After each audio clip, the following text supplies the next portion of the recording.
is everyone able to hear?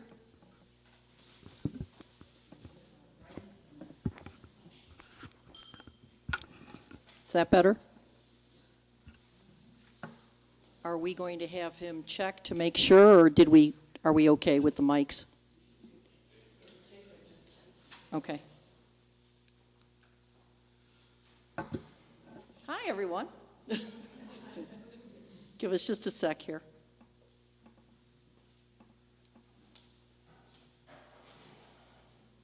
Okay. Okay. First of all, can you stand for the Pledge of Allegiance, please? I pledge allegiance to the flag of the United States of America and to the republic for which it stands, one nation, under God, indivisible, with liberty and justice for all. Can I ask the Lord's Prayer? Does anyone object? Okay, Martha. Our Father, who art in heaven, hallowed be thy name. Thy kingdom come, thy will be done, on earth as it is in heaven. Give us this day our daily bread, and forgive us our trespasses, as we forgive those who trespass against us. Lead us not into temptation, but deliver us from evil. For thine is the kingdom, and the power, and the glory forever. Amen. Thank you. Thank you. Well, first of all, thank you all for coming. For those of you who don't know me, I'm Peggy Tyrikowski. I'm a local resident, just kind of pitch hitting tonight. Tonight's presentation is being recorded, so it will be posted on the Atwater Township website under the YouTube section. Please keep in mind this recording is a public record and falls under the township's social media policy. So we're going to start with the county issues being presented first, with each presentation followed by a question and answer session directly from the audience. So that'll mean just raise your hand and we'll acknowledge you. Each question will be repeated by the person speaking on the different issues so that the audio picks it up for our recording. Next will be our township issues, following the same format as the county issues. As a side note, there are those who are registered under Atwater Precinct B that you have an item to vote on Sunday liquor sales for Tito's, Uncle Tito's. So only Precinct B votes on that.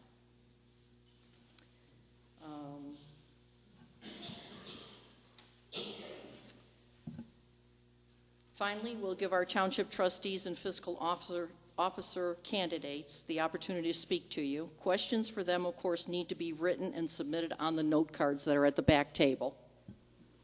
You can just keep, writing your questions on and putting them in the basket there. Please note, though, that the cards are color-coded for the following categories: trustee candidates, fiscal officer candidates, or all candidates. The questions that you submit need to be directed to the candidates and not the individuals. There will be no questions taken orally from the audience. They all must be on the cards, please. We'll have a break in between the issues and the candidates section to allow the audience to submit any last-minute question cards. Question cards may also be submitted throughout the session. Okay? So with that, we'll start with Issue 31, Portage Parks District. Chris Craycroft is going to present.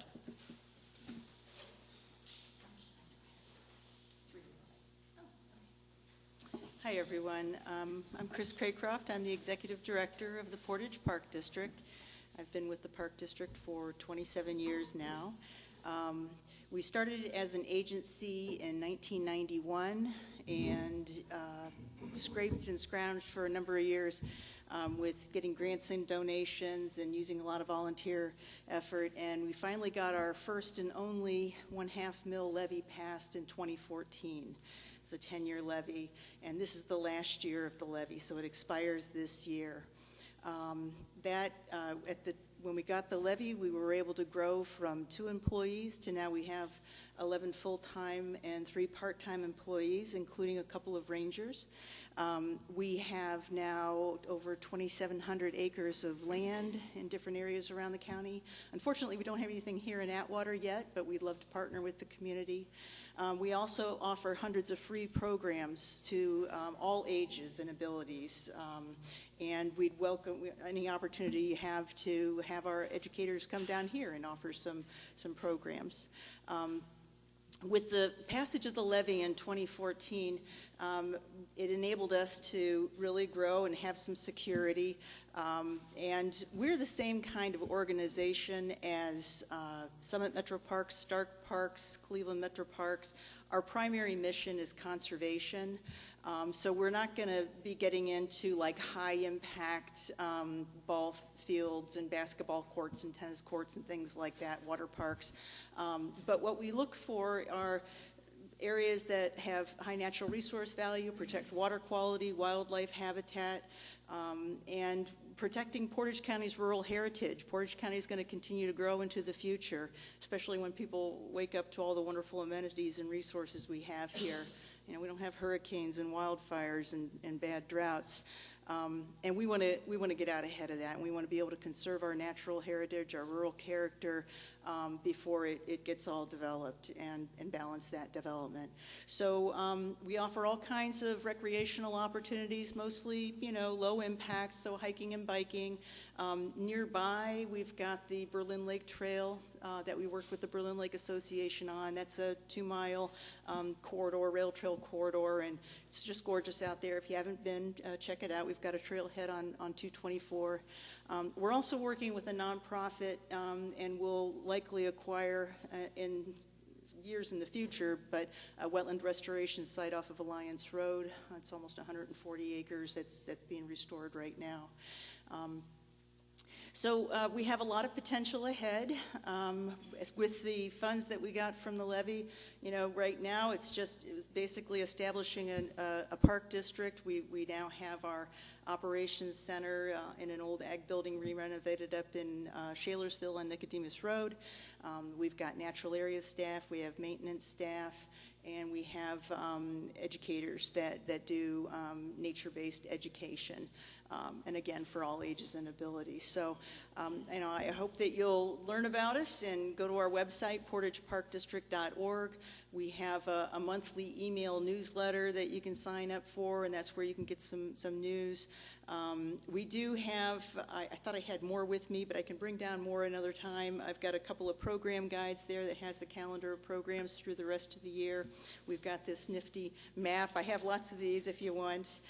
They're there, and then these cards give you the basics on the levy. So what it is, it's a 1 mil levy. We're replacing the half mil with a 1 mil levy for 10 years, and that's going to cost the owner of a $100,000 property $35 a year. If you have a $300,000 property, it'll still be less than $10 a month. And we think we bring a really good value to the community. Again, when we conserve land, that's not land that's getting developed and requiring other services. And over the time since the last levy was passed, we've been able to bring in an additional 60 cents for every tax levy dollar from the outside. So we've gotten in over $7 million of grants and donations for, again, land conservation. We've got some great stories of working with landowners who love their family land, but they're getting up in age. Their kids are out of the area now. Nobody wants to buy the other siblings out. And they were looking to go to a subdivision or auction. And they called us, and we were able to work something out and get the grants to buy the property. We gave them a fair price. They're thrilled that their family property is preserved forever, and they can still go visit it. So, you know, it's just a lot of potential. And if you want to learn about our campaign and the levy issue itself, which is separate from the Park District website, it's citizensforportageparks.com. And again, if you pick up a card here, that'll have the basic information on it. So. Happy to answer any questions. Okay, thank you. Thank you.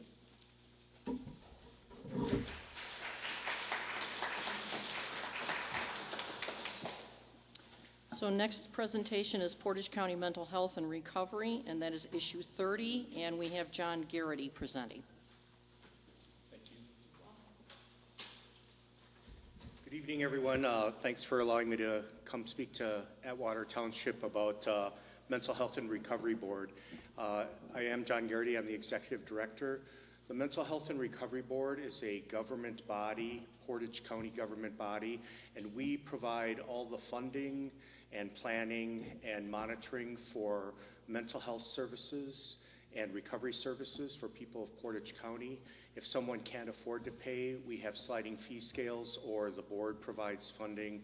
We serve children, we serve adults, from young children to elderly adults. You may not know us as well as you know some of our providers. We don't actually provide services. We're just a government administrative unit. But Coleman Health Services, they're one of our big providers. They provide crisis services, 24-hour hotline.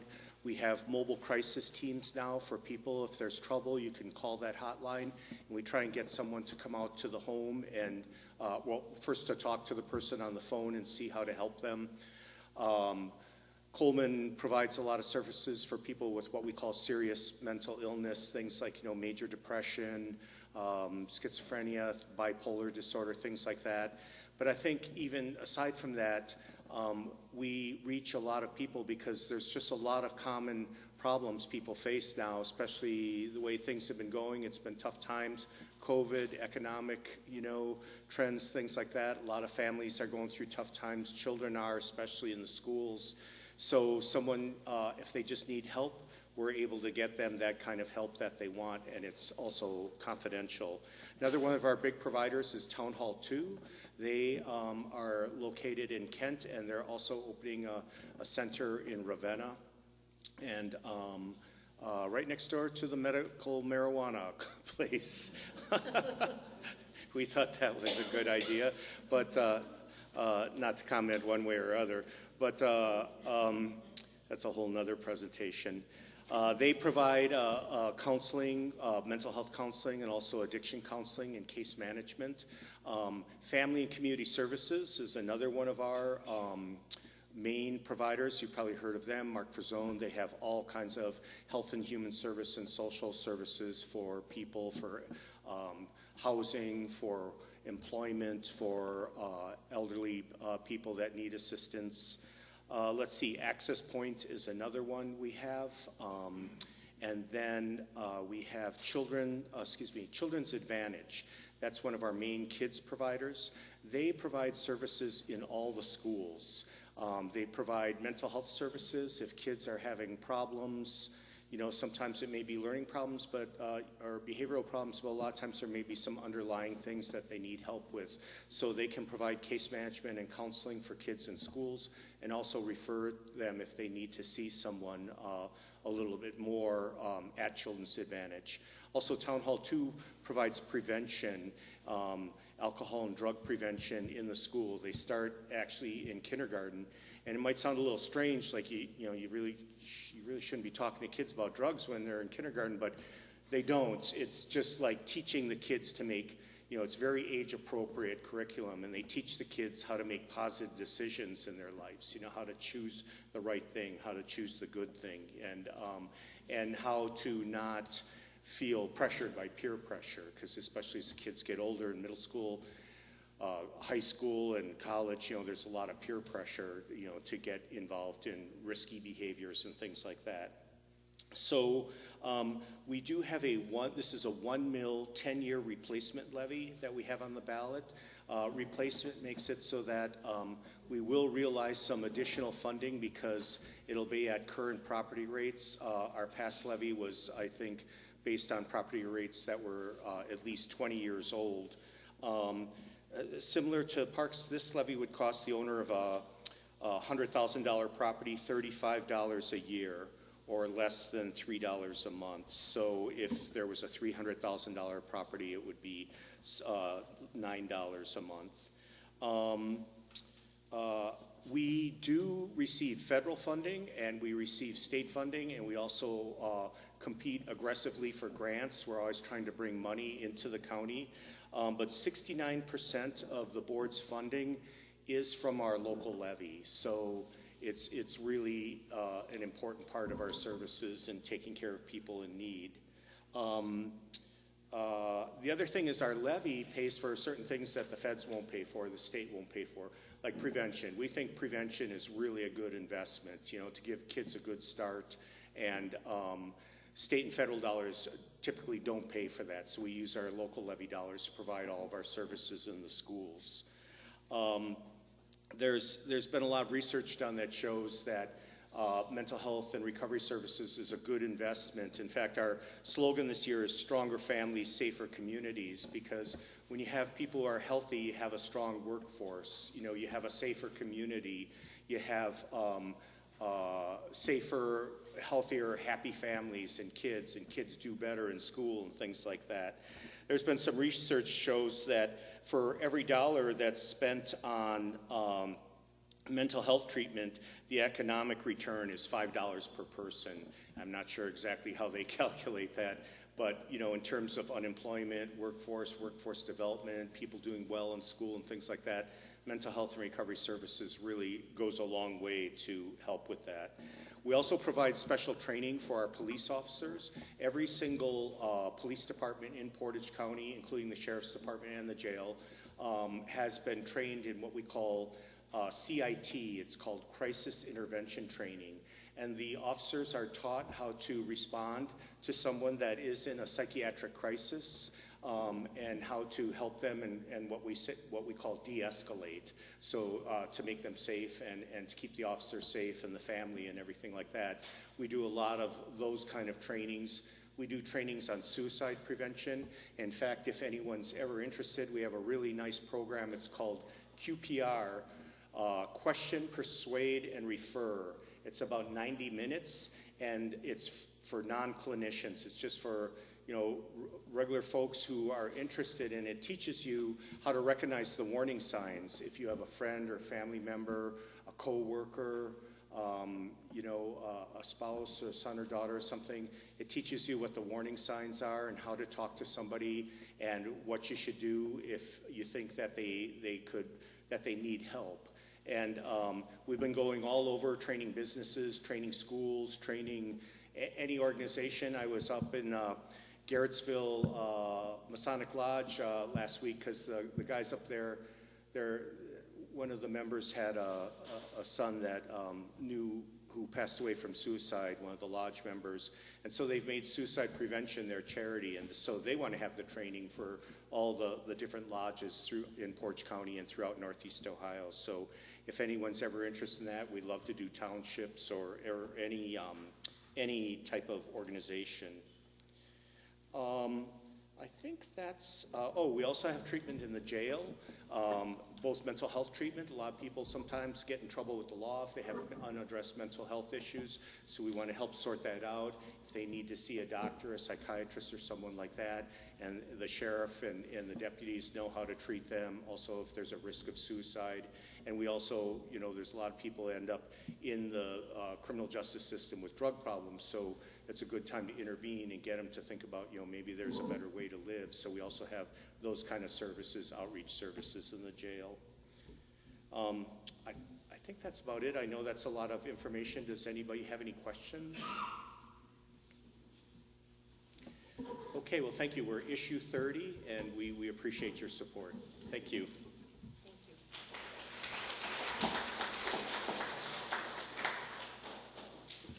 So next we have Portage County Board of Developmental Disabilities, and we have John Vanetti presenting. Thank you. Hi, everyone. I'm John Vanetti. I'm the superintendent for Portage County Board of Developmental Disabilities, and I'm here to talk to you about issue 29. So issue 29 is a combination of levies. It's a renewal levy. We had a 5-year 2.0 mil and a 10-year 0.9 mil that show up every 10 years at the same time. So we decided we're just going to combine them into one levy. They're both renewals, though. They're not new taxes, so they're not increases of any sort. So we put them on today to not confuse people by having the same exact ballot language there twice, and why am I voting twice for it? So we just combined them. So that's what we're doing. If you take nothing from the presentation, what I want to stress, because a lot of people don't know what we do at Portage County Board of Developmental Disabilities, is we work with people that have developmental disabilities from the time they're born all the way to the end of their life. So we start as soon as somebody's born, if they have a delay of some sort, with our early intervention program. So our early intervention program is from 0 to 36 months. And what happens if a child has delay in eating and talking, or any type of delay, they contact us. We go out to the home. It's a coaching model. The developmental specialists, a PT, an OT, a speech language pathologist might come into the home and work with the family and the kid to hopefully work with them so that they won't have a lifelong delay. So it's an unknown program that a lot of people don't realize we do, but that's one that's really important because it prevents people from having sometimes lifelong disabilities. So we serve about 1,140 people in Portage County, again, all different ages. So we had a school. Our school ended last year, and some of you might have known it as Happy Day School.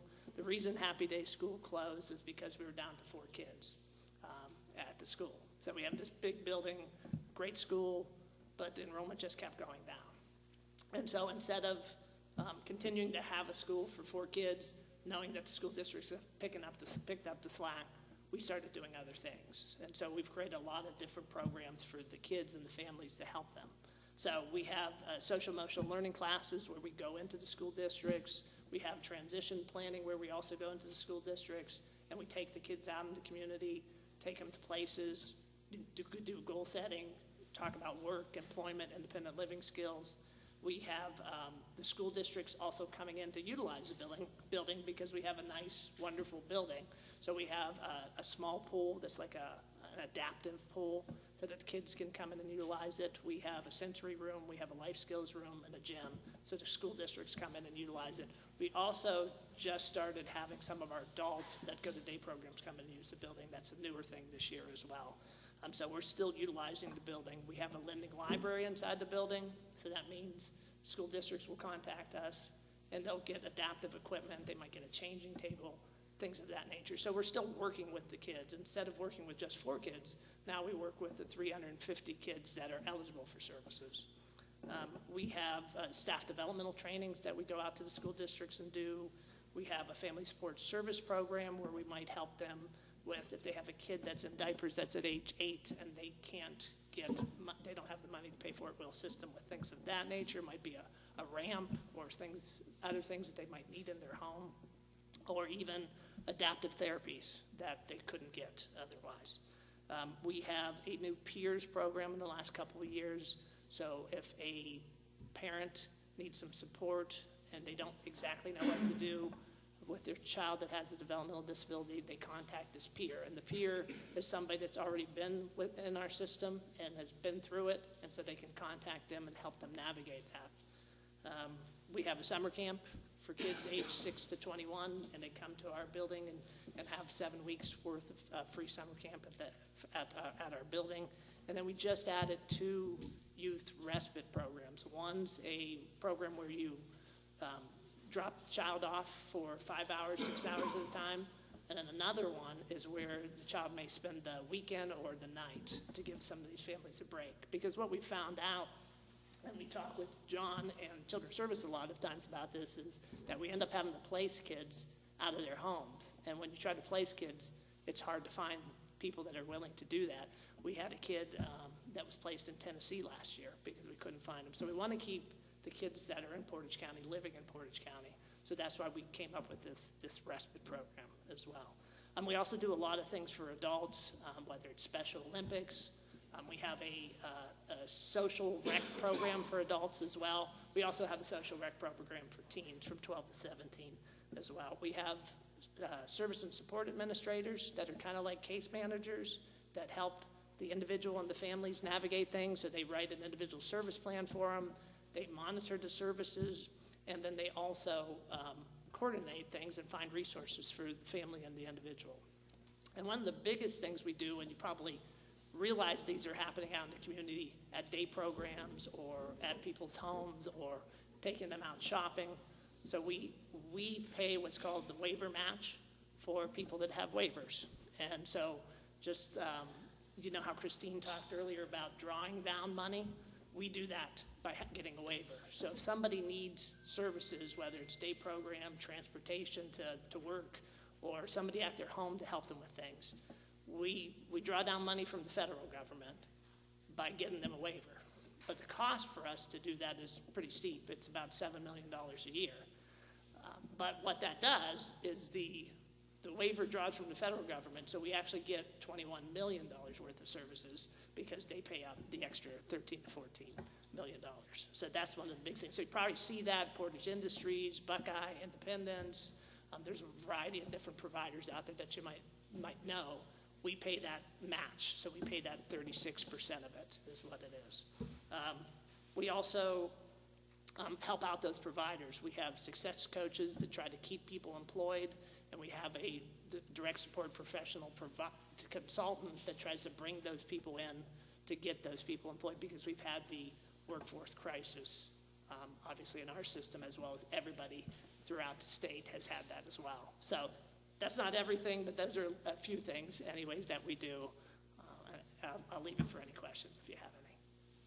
Yes? I know you do a lot of great things. Sure. There's also a lot that people don't know. There was problems at Happy Day for several years before it closed. The reason a lot of the people in the community were mad is because the state kept saying they didn't want this to continue with this school.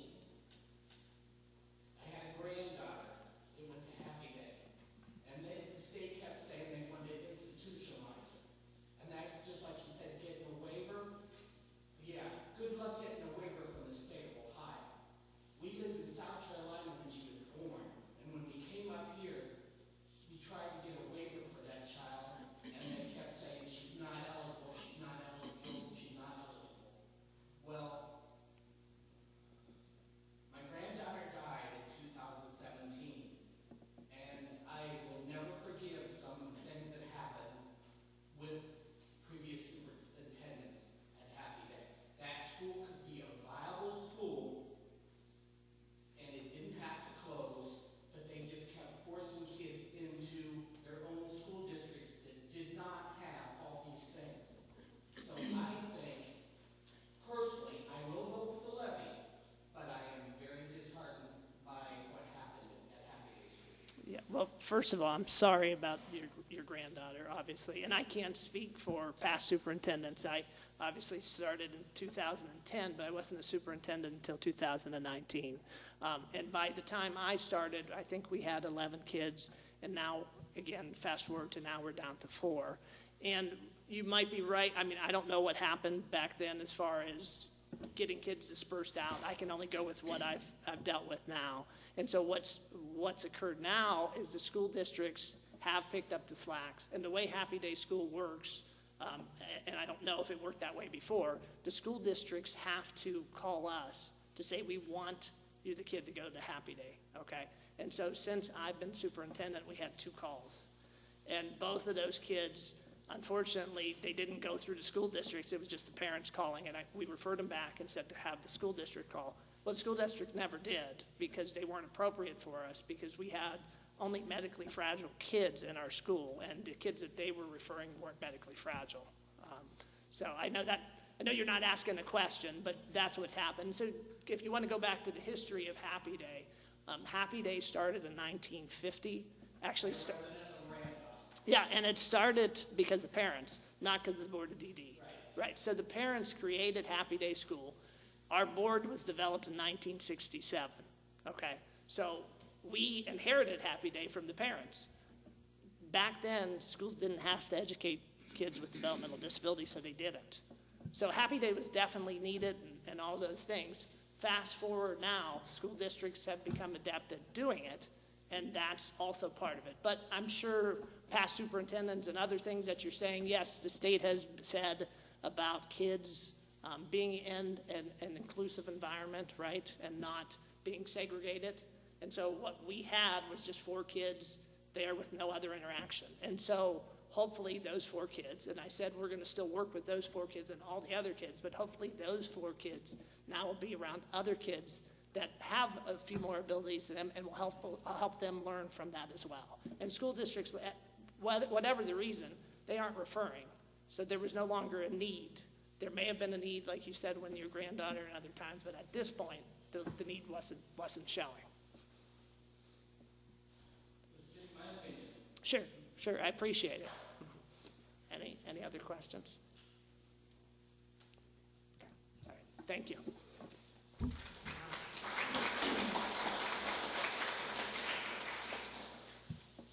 Okay, so now we're on to issue 28, Waterloo Local Schools, and we have Lisa Gumpf presenting.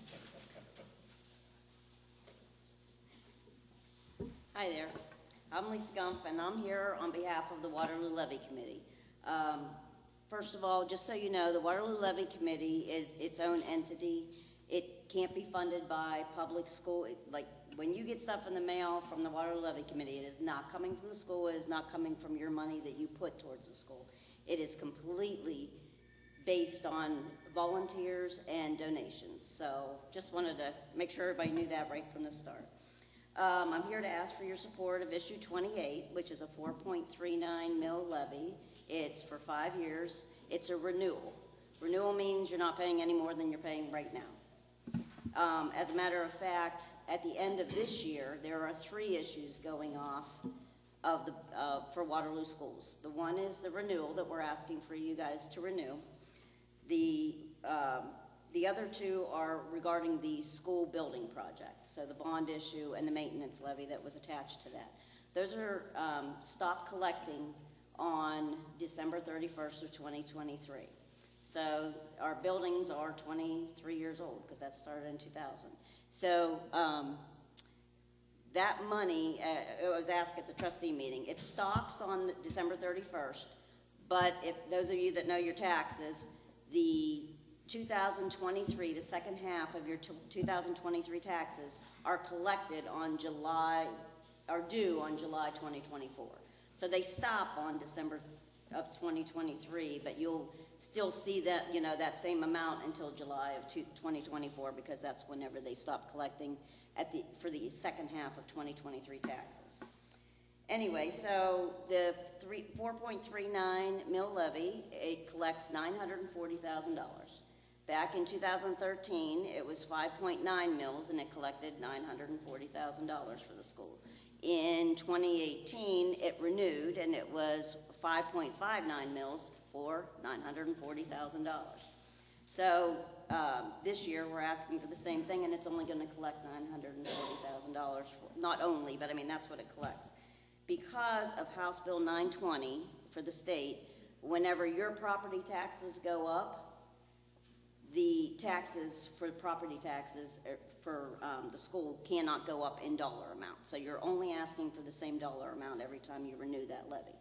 So for example, if you see like people building homes, and we see it around, people are building new homes in Atwater, and so those people, when they move in, that's making your tax base go down. So it's spreading the wealth. So you're paying less mills. It still can only collect $940,000. So if there's 20 people in here and they're each paying $10, then if there's 40 people in here, like houses, then everyone's paying half of that. So it can't collect any more than $940,000, which is a great amount of money. But it's not enough to sustain the school for too many more years. Because if you think about it, if you were paying the same bills back in 2013, we aren't paying the same amount of money for things today, especially. Yeah. So yeah. So we're still trying to make do with what we've got for that amount of money. There are no new monies have come to Waterloo Schools since 1995. So anyway, the next thing I wanted to point out was that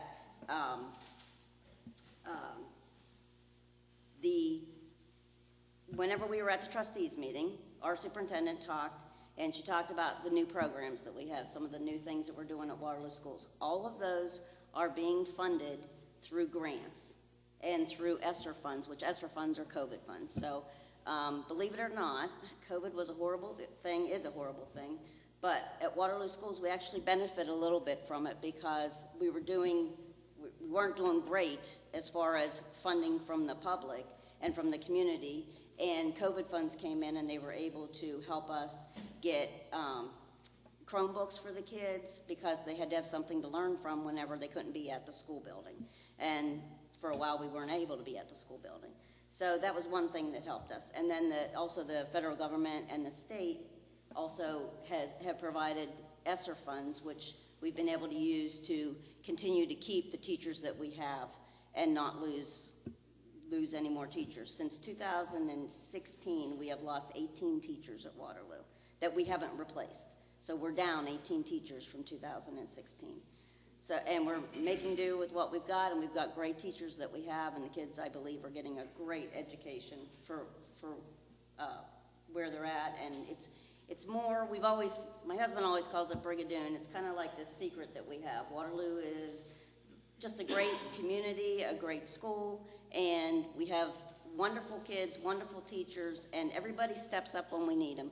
And this is a time where we need everybody to step up because if this doesn't pass, we have to come up with the $940,000 in cuts, and we don't have them. We've gone through a performance audit, and the state can't come up with, they can't even find that kind of money. We just aren't wasting any money. We're using every resource we have, and we're even through our superintendent and through some other administrators, they've gone through grants. We've gotten, and if you need a list of those, I do have a list of those up here. But to be able to fund some of the things that we're doing. Another thing that was asked by Charlie at the trustees meeting was what was our ratio for open enrolled in and open enrolled out. I did remember. I might be old, but I remember some things. So anyway, open enrolled in, that means kids coming in, 7% of our enrollment is open enrolled students. Going out, 18% is students going out. So that's kids are open enrolled to Biomed or St. Joe or those sort of things. So Maplewood doesn't count in that because they're still Waterloo students. So does that help? Okay. All right. I think that's it. So if we would love your support to vote for issue 28 on November 7th. And if anybody's interested in helping or need a sign, just let me know. Anybody have a question? Yes. All right, now this levy here, is strictly based upon property taxes. Yes. All right. Why did you go to that rather than go with the income basis? Combination? Well, they did an Lisa. income.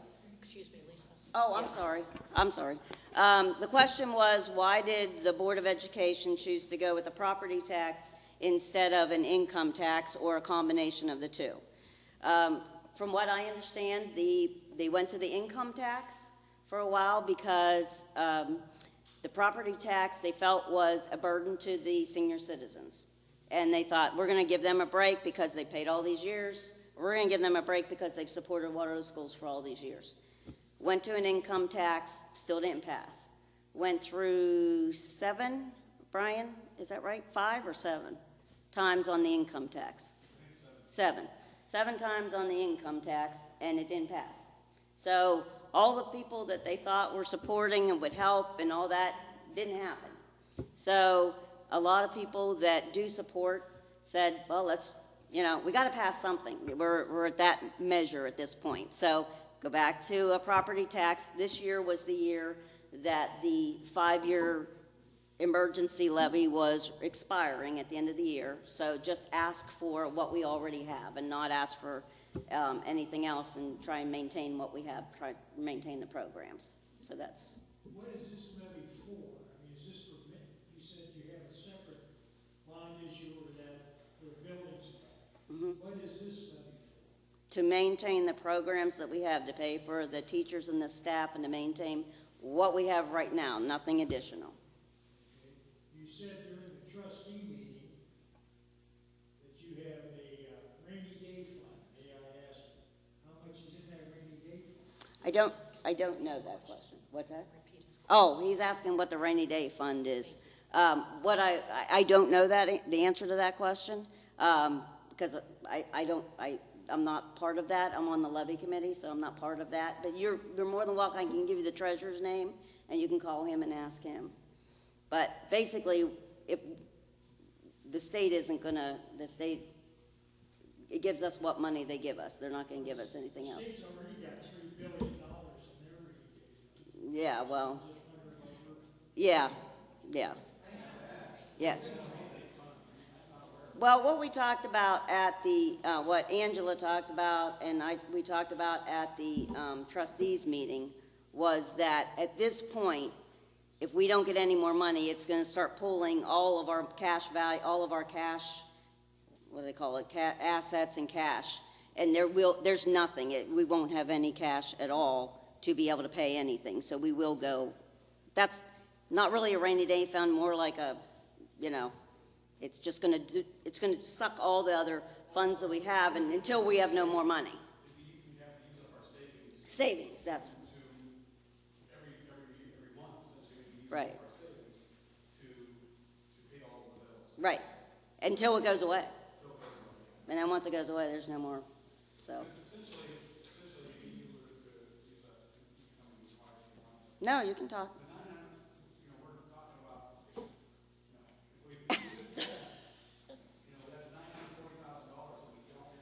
Right.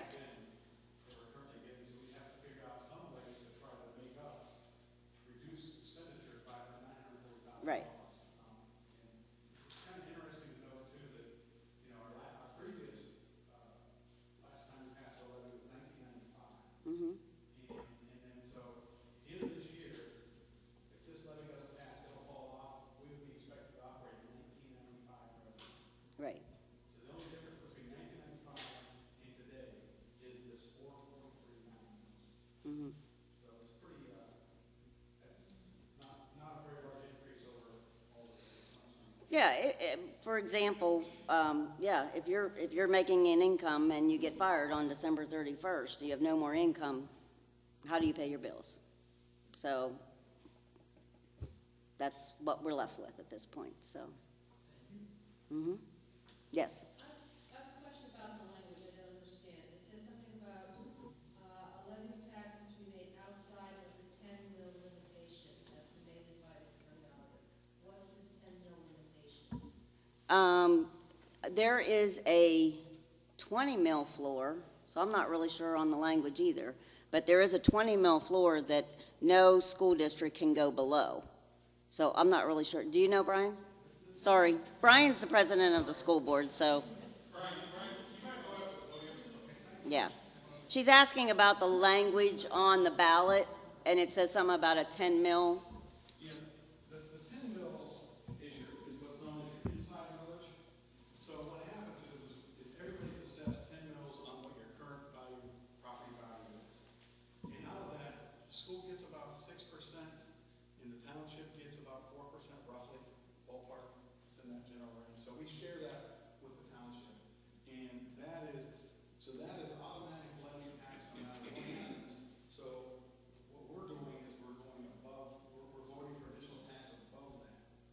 And when you do that, when you have a voted tax above the 10 mils inside millage, that's the millage that when you pass it, it freezes the dollar amount. So this was passed in 2013 and it was frozen at $940,000. So your millage is rolled back, so you still only create the $940,000. However, the inside 10 mils is paid on what your current value, property value is. And it's at roughly 6 mils to 4 mils, something like that. So it's maybe 6.2 to 3.8 or something like that. But it's 7 to 3, yeah, something like that. So it's already on our bills. It's already there, yes. So of the 4.39 that we're reviewing, what is its current effective millage? It's not 4.39. No, it is 4. It is. That's, yeah. It was passed at 4.39. It's still effectively 4.39? It was originally passed at 5.95 in 2013. 13. And in 18, it was passed as 5.59, Mm-hmm. and now it's 4.39.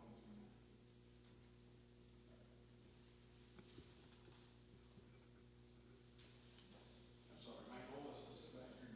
No. Yeah, Brian doesn't want to talk, but he has a lot of information in that head. So, the amount that we have is what the current collection rate is, and that's what we have to. Then that's what we put on to collect the same amount. We can't put any different amount on. It has to stay the same.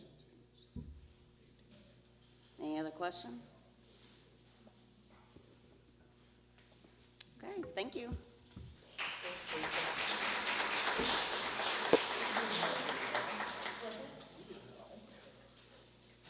Okay, so next on the schedule is issue 3, and that is Atwater Township Fire Department, and Jay Brock is presenting. Hello, everybody. Some of you know me, some of you don't. Jay Brock, I'm the Assistant Chief of the Atwater Fire Department. I just want to talk to you today about the issue 3. It is a renewal levy. It's a 2.9, same as it's been since I believe the late 90s. With that, it's asking for $74 per $100,000 valuation. Obviously, that's going to collect per the county. They say it's going to collect $156,000 in that time frame annually. So again, this is all based on late 90s valuations. So what I want you guys to understand is the cost, as everybody knows, the cost of operating anything has gone through the roof. You can't buy a loaf of bread for what it was last year or the year prior, right?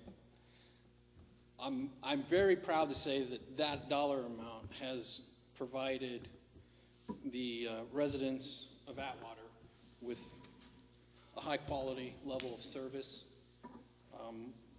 We're going outside for grants and stuff like that. For instance, we upgraded our communication system. We were on the VHF radios. We upgraded to the Marks radio system and went full force with that in December of 22. At that time, we switched our dispatching services from a Stark County dispatch to Portage County Sheriff's Office. What that's allowed us to do, one, we can clearly communicate with one unit to another in our township. Prior to that, we couldn't even talk to somebody here at the town hall and down on Industry Road. You couldn't communicate. Just the way the topography is of the township. So we upgraded our communication system. Now, happily, we can talk to each other in critical times. And also, by switching to the Portage County Sheriff's Department, it's allowed us to have real-time communication with the person, the dispatcher, talking to the person on the phone. They can communicate with us as that's happening, which we couldn't do that before. So, that's just one thing that we've done with outside money. We got the grant from the Fire Marshal's office to purchase all the equipment and have it installed. It's very costly to run a fire department. $156,000 is, you have to get money somewhere else. You know what I'm saying? You have to rely on grants. You have to really actively pursue those. Some figures. So when the last levy was passed, we were averaging about 220 EMS calls a year. We've overall since then have a 15% increase of EMS. Last year was 341 EMS alone. And this year we're at 263 EMS calls on record to meet last year based on the activity that we've seen. Since the last levy, we've been able to employ a full-time paramedic, level 2 certification, which is the highest fire certification you can get. We do also now work on the weekends. Prior to that, we were not staffed on Saturday or Sunday. It was people responding from home if they were available. Now we have 2 dedicated individuals Saturday and Sunday, same hours, you know, the 8 to 4 time frame. You know, some people may think that's banker's hours or whatever, but statistically our busiest times are between 10 a.m. and 1:30 in the afternoon.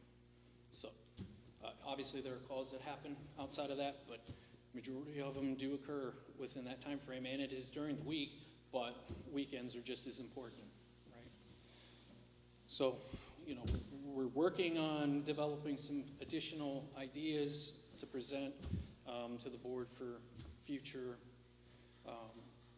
staffing, but, you know, that Rome wasn't built in a day, so it does take time, and it obviously takes money to do it. So I just wanted to point that out.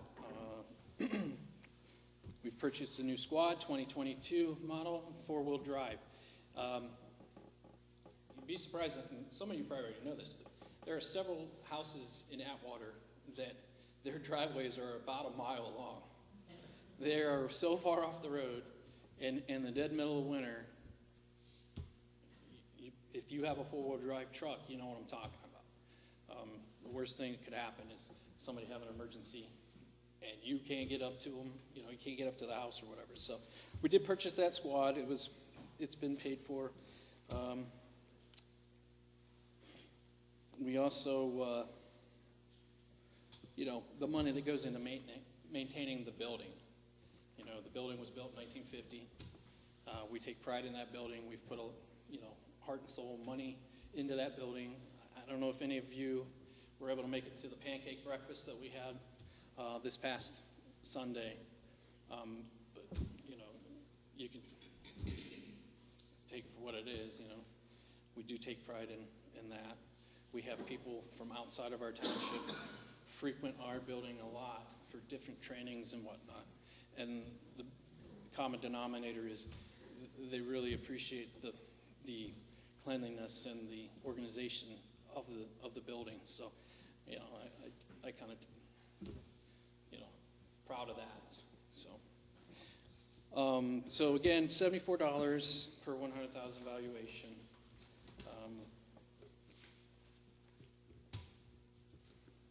One other thing I want to bring up. This is a sample ballot. It's kind of confusing, and y'all can't see it back there. Anyway, I'm going to explain. When you see this ballot, it's going to be discombobulated. The whole paragraph detailing what the levy is for is kind of broken up, and it would go to the second page. So just keep that in mind. It's issue 3. It's kind of weird, right? But anyway, it's on the ballot as issue 3. And we hope that you agree with what I've said and vote yes. Any questions? What, back here. Who works with you for your grades? Is that something you guys have to come up with, is the township trustees or fiscal officer? All of the above. And the question was, who works with us to get the grants? It's a collective effort from multiple people. I assume you may have some experience doing some grant writing. Is that, no? Okay. It's a lot of work. It's a lot of work, and not one person can actually, I mean, one person could achieve all that, but it's just so much work. For instance, we got a grant for our 2 Life Pack 15s at $43,000 a piece, right? We got a grant to purchase those. The grant, like the book that I have of all the information, the closeout, everything included, is a binder about that thick. And it takes months to put together. So it is a lot of work for everybody. Obviously, the trustees are involved with that. If we did decide to hire a grant writer, which I think has happened in the past, You know, that's always an option for us too. That costs money though. So we do, I didn't mean to say that twice. We, we do as much as we can in-house. And I know there's other districts around here who want to form a fire district. Mm. Now, I think according to Tom, we want to stay autonomous, stay by ourselves, and Right. which I'm all for, because I think they want to get into our pockets. You know? So, is that the plan? We're going to stay autonomous? I'm going to say unofficially, yes, we're going to stay out of that conversation as long as we can. When somebody had mentioned something about the purchase or the cost of a new truck, I just want to be clear, I'm not an advocate of a fire district, but also I'm a taxpayer too, just like the rest of us, you know, the rest of you here. The cost of a new truck, like our engine 1115, when purchased was $375,000, which was a lot of money. In 2009, I think we got it. That same truck today is almost $1 million. And it is a 4-year wait time. So, you know, planning ahead for those distant, you know, unforeseen things is a real problem, or a real issue for everybody, not just Atwater. You know, obviously, you know, our equipment right now is in really good shape. We're not worried about that, but it's just the idea that if something was to happen, God forbid, where do you get that money at? You know what I mean?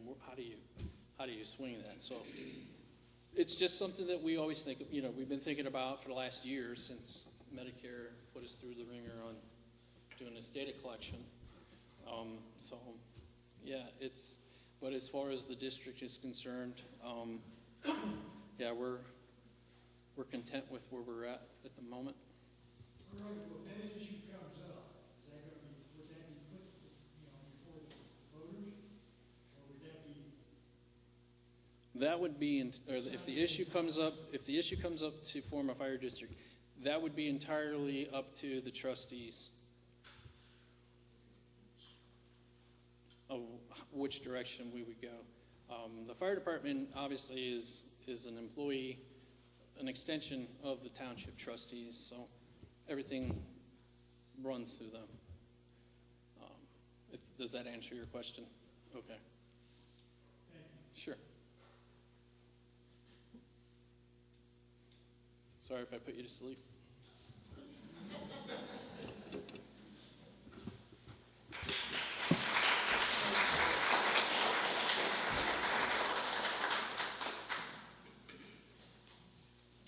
So next on the schedule would be issue 4, and remember that is about the Sunday sale of liquor at Uncle Tito's Restaurant. I don't believe there's anyone here that's going to speak on behalf of that. Just Precinct B, right. Okay. So that's the end of the issues. So this is the time we're going to take a little break. So don't forget to fill out your cards with any questions that you have, and put them in the little basket in the back, please.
And I'm glad I don't. Yeah, you'll be all right. Okay, that's all I wanted to know. Is who built that stupid house? Yeah, yeah, it's big. It's big. Yeah, right. What do you think? Yeah. Like, this is the best food. I don't care what he does.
You're all right. You're getting banana out of here. You're fine. I didn't know, Peggy, if there was, like you have a seating chart or anything. No. Good. What we're going to do is have the trustees on one side and, yeah, trustees on one side and fiscal on the other. I'll scoot over. Yeah, so it doesn't matter which seat.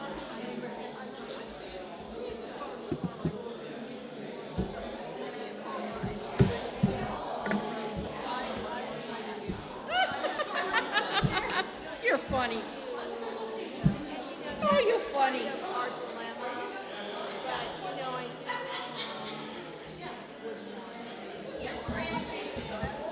What's that?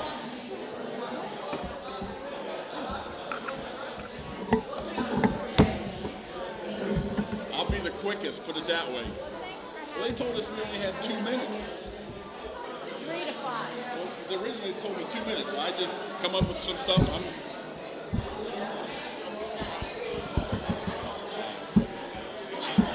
Mine will be quick. Oh my, I better shut this off.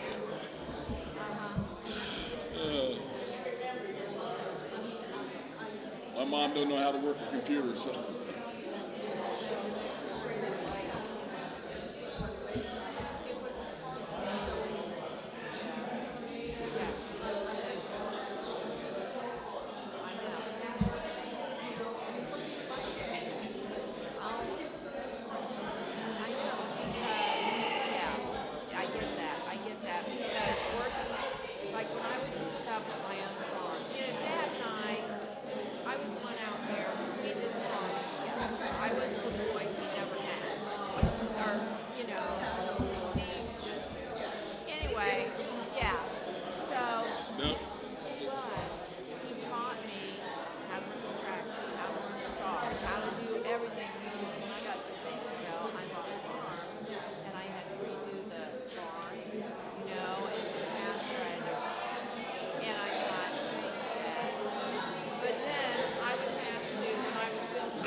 Okay, can I have your attention, please? Can I have your attention, please?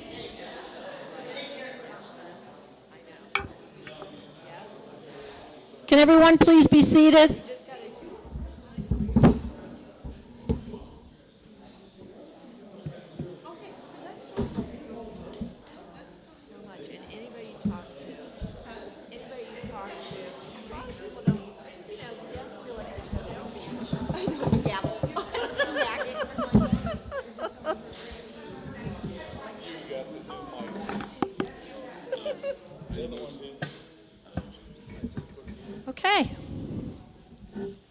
So that first part was pretty informative, didn't you think, about the issues?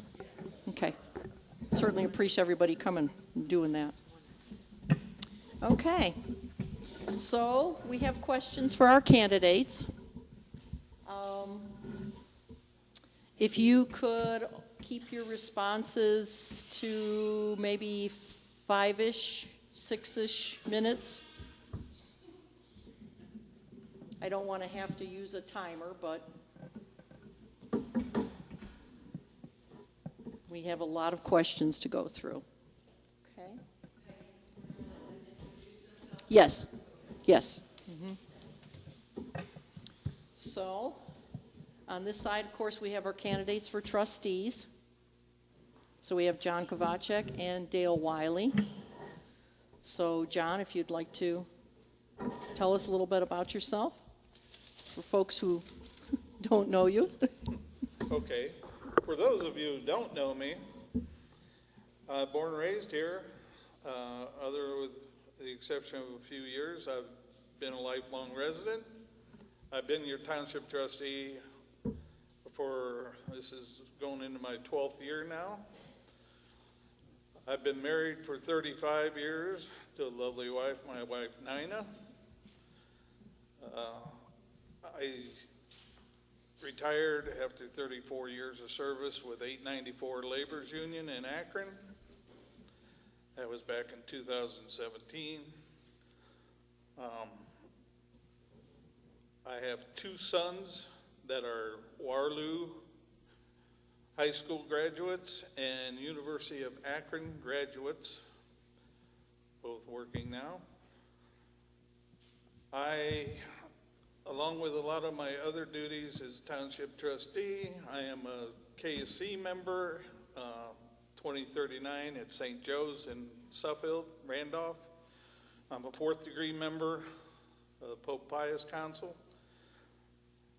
I represent organized labor on the Port Authority Board in Portage County. I'm an executive committee person for the Township Association, along with also representing them at Akron Metropolitan Area Transportation Services in Akron, and the TID Board, the Traffic Improvement District, Portage County at the engineer's office. I also know with the Knights, we do a lot of the charity work with the disabled kids. I've seen some of you there.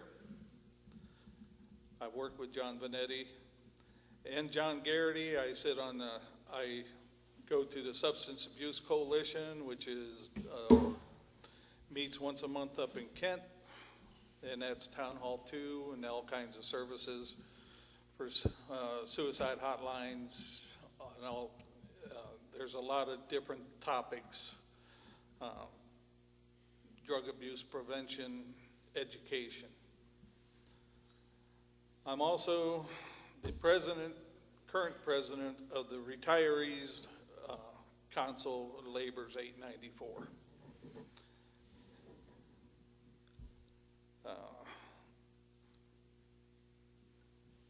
That's about it in a nutshell. The only thing I would say is please do your research.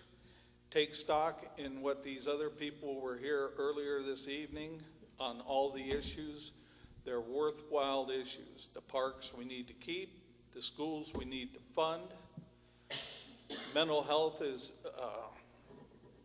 one of the bigger things that we need now if the pandemic hasn't taught us anything. And we must take care of the children that have disability needs. Thank you. Thank you, John. Dale? All right, mine will be short and sweet. My name's Dale Wiley, for any of you who don't know me. I've been living in Atwater for 56 years. I was on the Atwater Fire Department for 10 plus years. I was a search and recovery diver for 6 years for Atwater. I'm a 1985 Waterloo graduate. I've been married for 30 years. I have 2 children that both went to Waterloo and graduated. Both went off to college.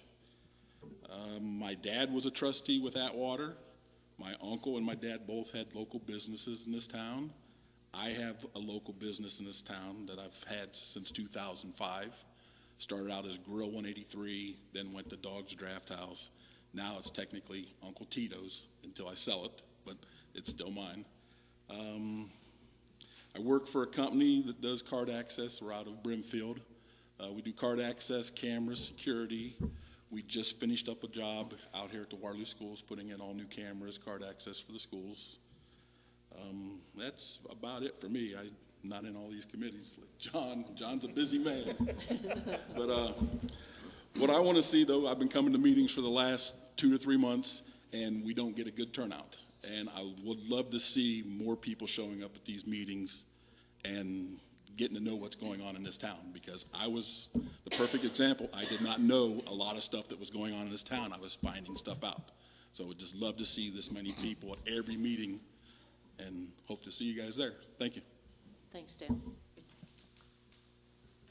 Emily? For those of you who don't know me, my name is Emily Lashley.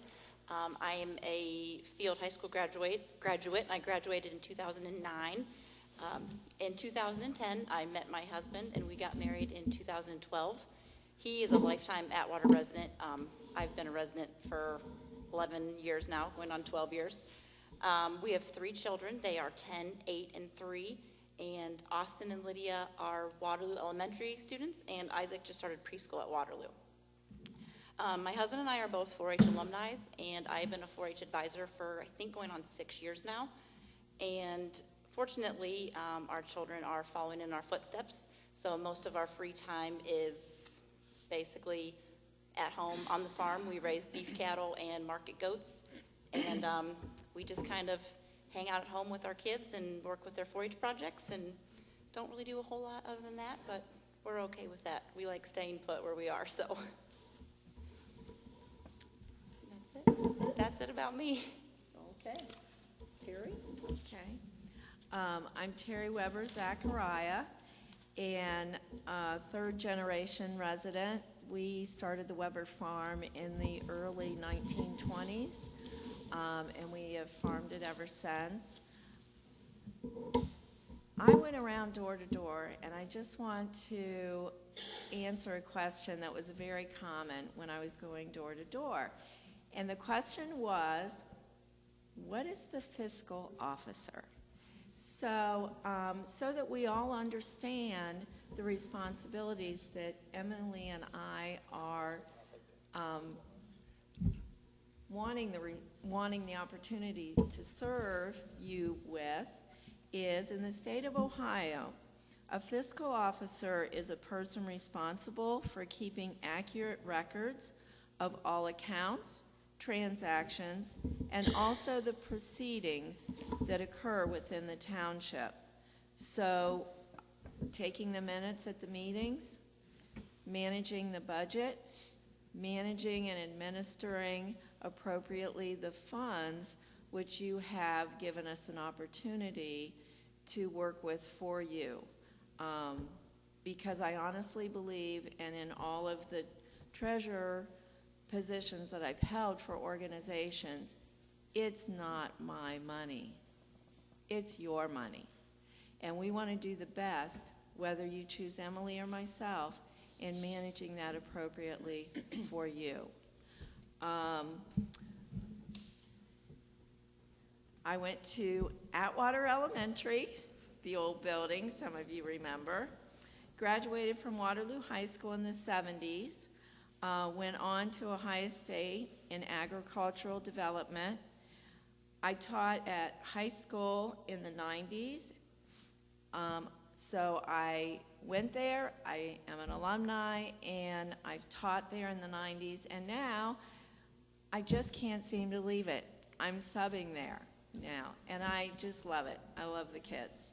I've been active in school activities, church, and active in 4-H until I went to Ohio State. When I was at Ohio State, I met my husband and I got married, and we remained in Columbus, where I became a claims adjuster for Blue Cross Blue Shield, and I worked in the health insurance industry for 10 years in auditing, claims adjusting, supervision, and various other positions. I enjoy in my life my family, my animals, I call my fur babies, and volunteering. I would really appreciate the opportunity to serve you in our town as a fiscal officer. My mission is to manage your money with transparency and open communication. Some of my things that I've done are on, I'm not going to read through it and bore you, but they are listed on here. When you get to be our age, there's quite a few opportunities we've had, so I'll let you read through that. Thank you very much for your time. Thank you.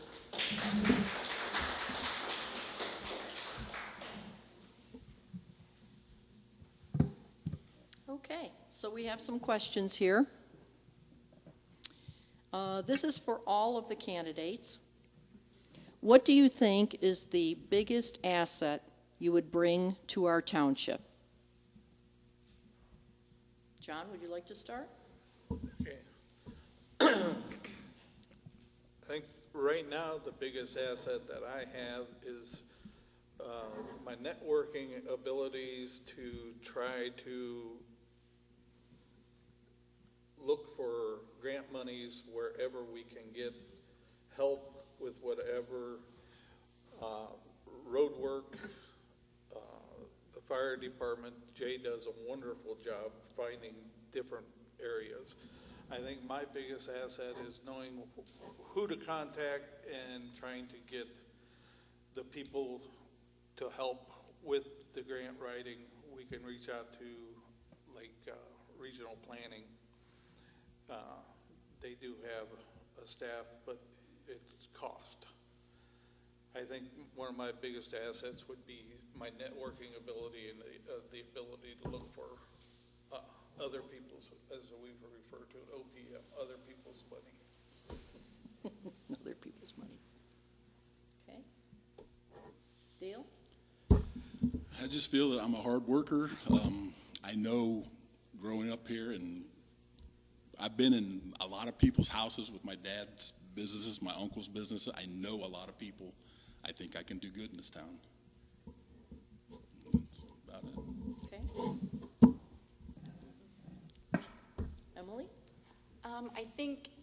I guess if we want to relate this to the fiscal officer position, my organization ability, it's one of those things you have to be able to do it on your own time. There's no set schedule, and I am very good at getting things done when they need to be done by, efficiently, and just keeping things on track. So. My asset to the township would be organization skills and my expertise in mathematics, finance, and budgeting. I've run one large organization. They called me when I was sitting there with a broken neck and said, "We heard that you were taking some time off." I said, "Well, yeah, kind of, because I need physical therapy." And so they asked me to set up their entire nonprofit organization, treasure books with the state of Ohio, the federal government, for taxes. So I've set up an entire budget for that particular large Ohio association.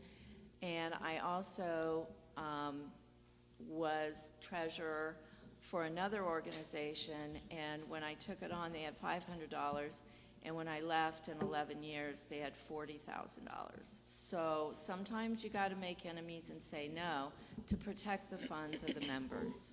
So I think that's my asset. Okay, thank you. So this question is directed to the fiscal officer candidates. Do you have any experience with or background in writing grant proposals?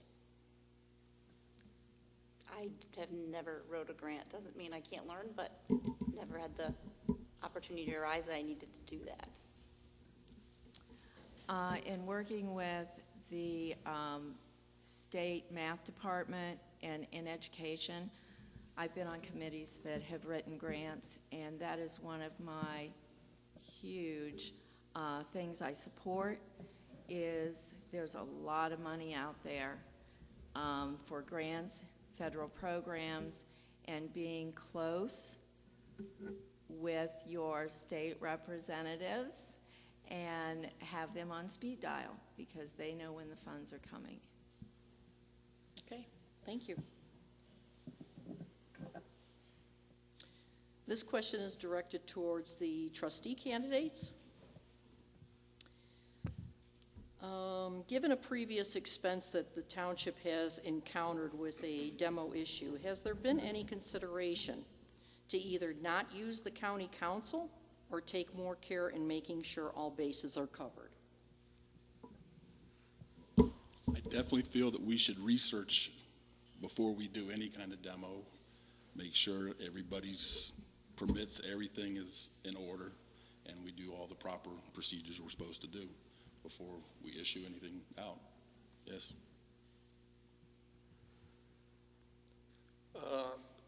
As far as council goes, the prosecutor's office is our council. If we go outside, that's an added expense. This issue that we speak of, there was no, we hired a contractor. Once we hired the contractor, that was the end of our paperwork. The paperwork I had, or the paperwork we had turned in was correct. The contractor dropped the ball, basically, which cost the township. But there should be a vetting of there should be by the board a vetting of the contractors prior to accepting the low bid, as we do on all the other jobs for chip and seal and everything else. We award it pending review and check their references.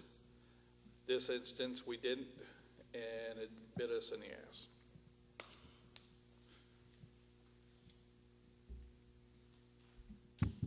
Okay, thank you. Okay, this question is directed to the fiscal officer candidates. What is your most successful professional accomplishment?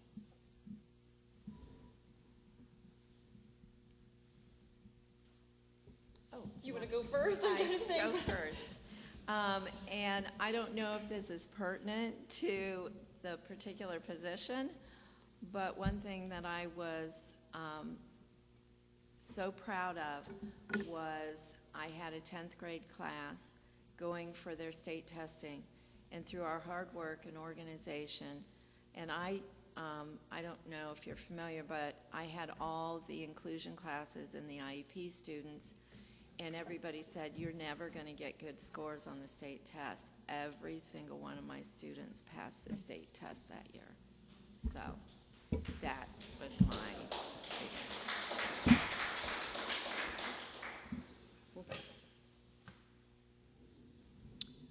Okay. I guess I'm just going to be very honest with this. I am 32 years old, and I've spent the last 10 years not in a full-time position because I've been raising children on top of working. So all of my positions that I've done have been part-time things. So I guess I don't have a big degree. I don't have a big college education. But, I mean, I've managed working and staying home at the same time. And I guess I don't have a big accomplishment. I don't have a big award from it. But sometimes, you know, it's not really been in my plan for the last 10 years. I worked at Duma Meats for 12 years, and since then I've been just kind of working for myself, working for the township while raising my family. So just kind of we're just in different footsteps right now in our life, so. Mm-hmm. For sure. Okay, thank you.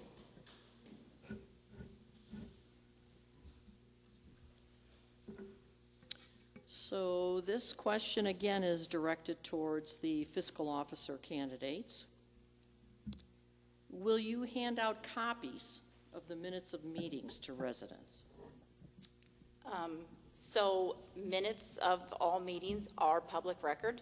Anybody is welcome to them. As far as I know, they're even available on our website.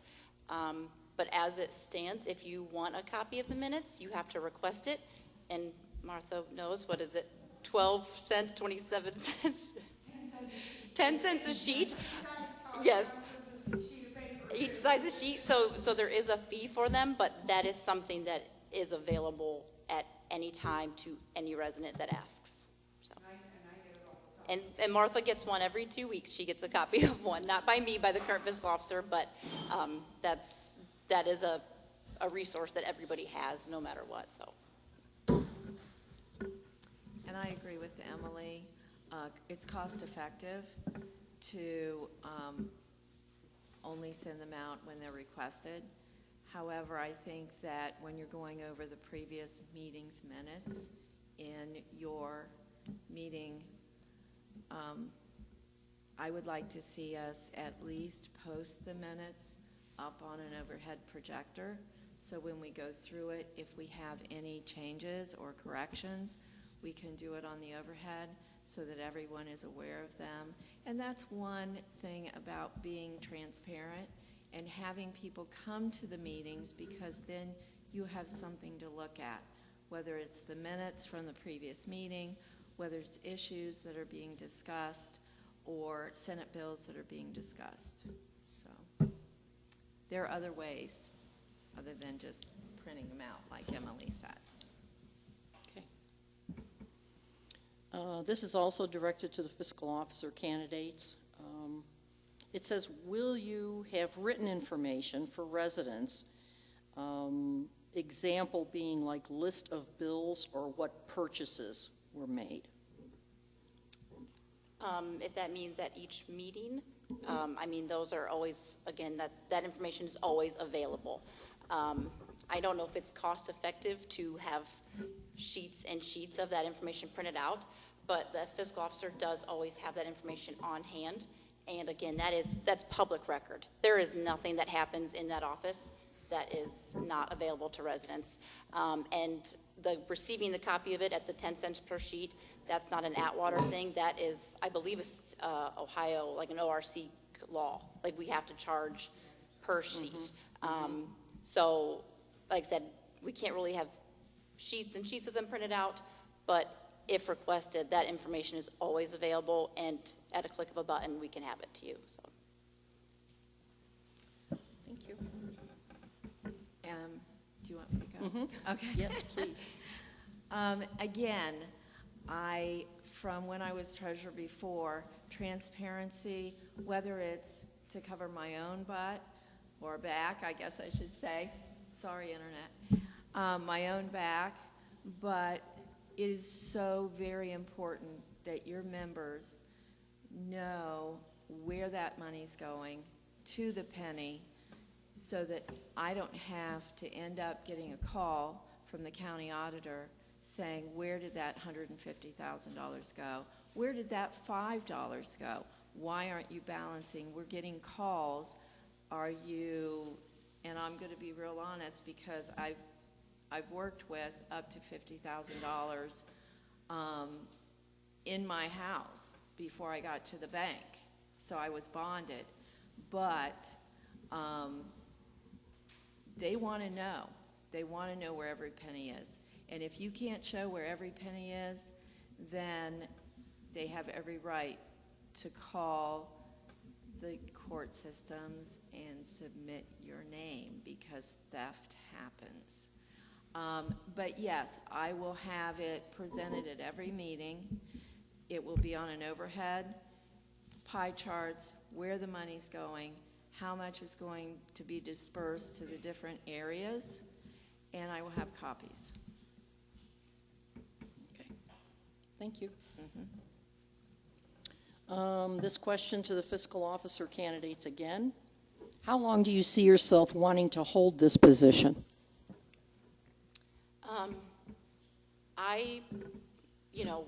I'm not leaving town anytime soon. I'm 32 years old and I have a young family here. For those of you who don't know where we live, we're invested in our home. We're not leaving anytime soon. And if you look at the surrounding townships, Suffield and Randolph, their fiscal officers have been the same fiscal officer for 16 years. Those both are running again unopposed, so now they're going to be in that position for 20 years. Deerfield has been through 2 fiscal officers in 26 years. And not to point us out, we are now in, I want to say 15 years. In 16 years, we're headed into our 5th fiscal officer. I don't really feel like that's a position that you want to hand over too many times.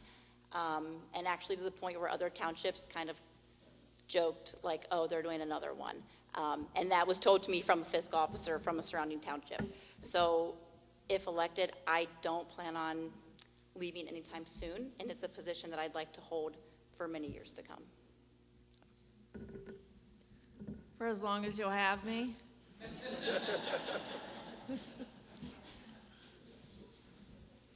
Okay, that's a good answer. And this question is directed towards the trustee candidates. So it's asking, do you support the Waterloo schools?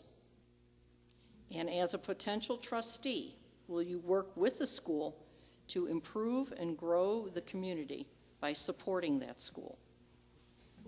Yes, I support the Waterloo schools. I'll do whatever I can do to get levies to pass.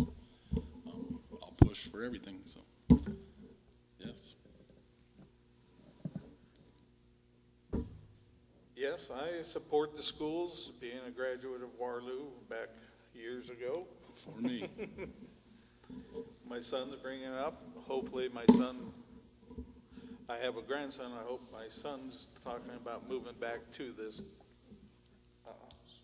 area so they can continue going to Waterloo schools. So, yes, I'd be very supportive. I've already reached out and worked many times with the people, not only on the levy committee, but the board itself. So, that's it in a nutshell. Okay. And this is directed to the trustee candidates again. If elected, what changes and or improvements do you see in the near future?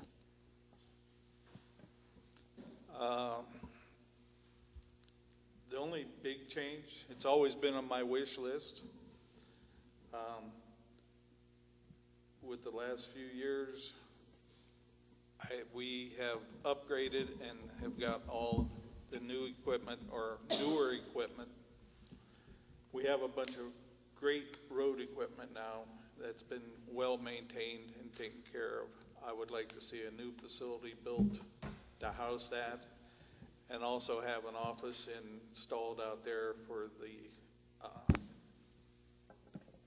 road superintendent / sexton of the cemetery, so he can have an office where he can deal with grieving families other than being in the garage or coming in here. That would be the only improvement I would see. Everything else, I think there's some work to be, I don't think we have any work to be done at the FD, but we've spent a lot of time getting grant monies for heating and lighting and different things down there. Same with the town hall here.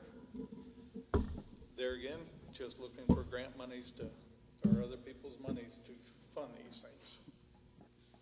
Like I said before, I want to see if we can get people showing up at these meetings instead of only when they're mad about something, then they come and they're yelling. And if I do get elected, I'd like to get in here with both feet and see if we can save some money and certain things, or where money's going and what we can do to save some money for this town. So that's about it.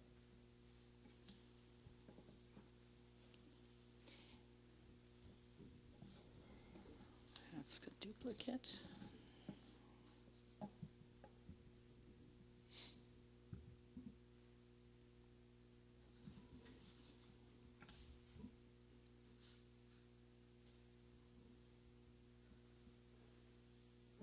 looks like these other questions have already been answered. Some of these were like directed towards the issues.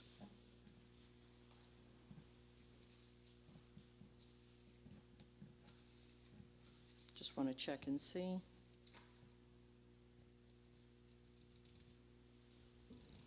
There's one question here directed towards the trustee candidates. Will you apply for grant for restrooms at the park?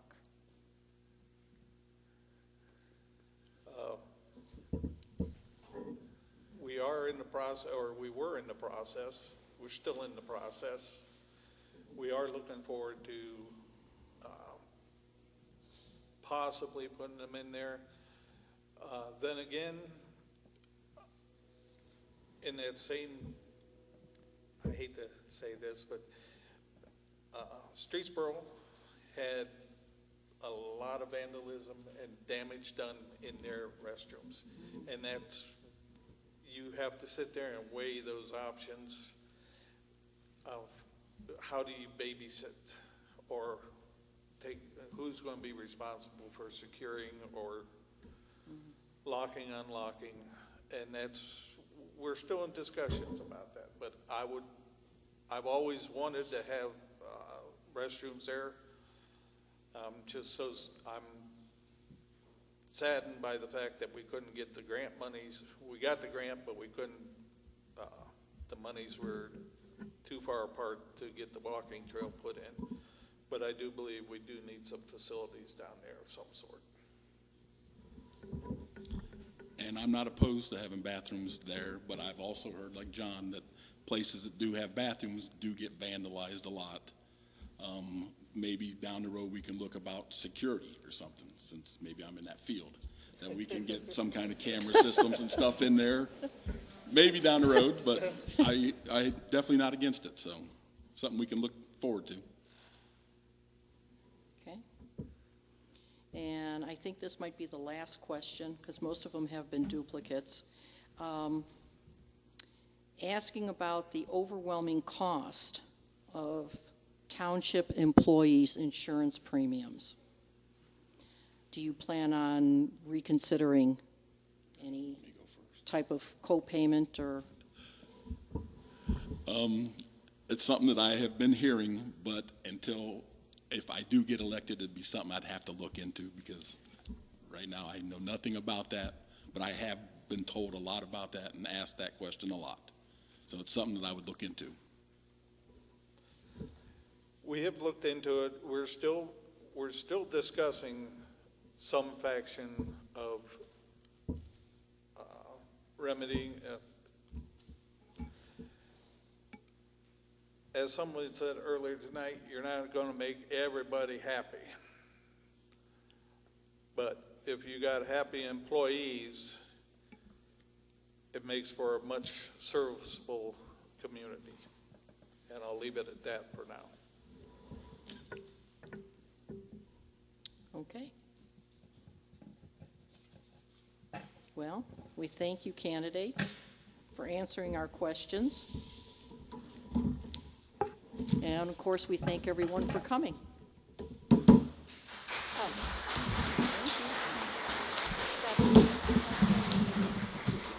Can I say one more thing? Before everybody leaves, I just want to say that Moore Green put all this together. I'd like to say something. I'd like to say something else if I can. Thank you, School Mom.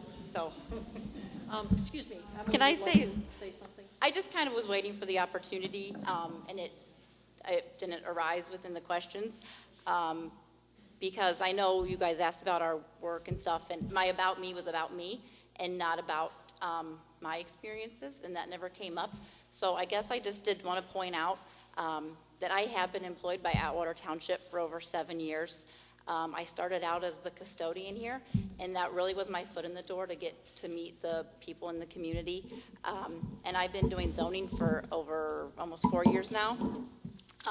But the one thing I didn't point out, because like I said, I was just kind of waiting for the question. I didn't want to repeat myself. I am currently the Suffield Township Secretary and Fiscal Officer Assistant. So for, I want to say, maybe 3 years now.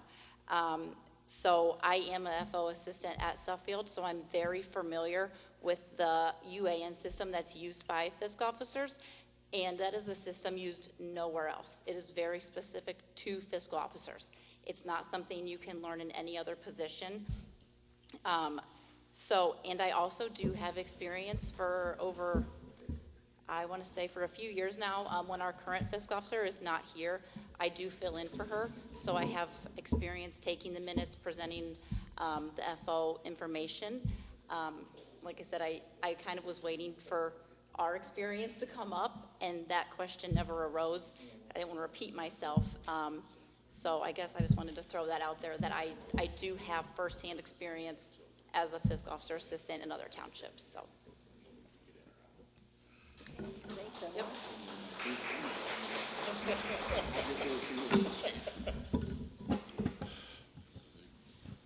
Thank you for your time. Appreciate it a lot. And bring all your family and friends November 7th. Get them in here. Let's all vote. Vote.